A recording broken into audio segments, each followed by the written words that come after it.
नमस्कार। आज म एउटा छोटो सर्ट भिडियो लिएर उपस्थित भएको छु। एउटा कविता कक्षा 8 को प्यारो प्रकृति शीर्षकमा कवि प्रहलाद पोखरेलले लेखेको एउटा कविता को अंश वाचन गरेर सुनाउन गइरहेको छु। जस्तो लाग्छ यहाँहरूले प्रतिक्रिया दिनुहोला।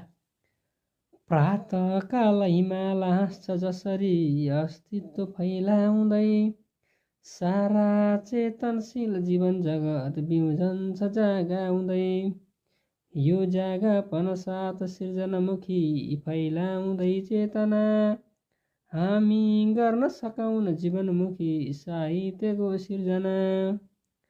जे जस्तो छ कला खुला प्रकृतिको आधार हो सृष्टिको, खाँचो पर्दछ किन्तु सन्तुलनमा हाम्रो नयाँ दृष्टिको।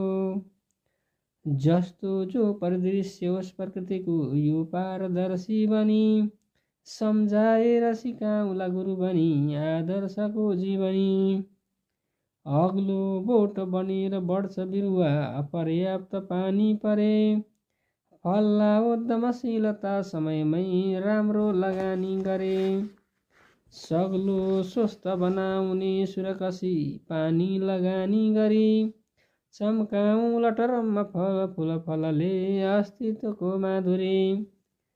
पानी पार्छ मडारिएर नभमा कालो घन बादल, पाई शीतलता चराचर जगतमा बन्दछन् निकै निर्मल। यस्तो निर्मल भाव धारण गरी धानिन्छ यो जीवन, न्यानो निर्मलता र शीतलपना बरसोस् न जीवन। प्राणी लिन्छ हराभरा प्रकृतिको आनन्द आस्वादन, मान्छे गर्छ खुलेर कर्मठ बनी आह्लादको ध्वन। त्यो आह्लाद समेटी प्रकृतिमा आजु बन्छ आनन्दित, काव्यानन्द समान जीवन सुधा पाई बन्यो बन्दित।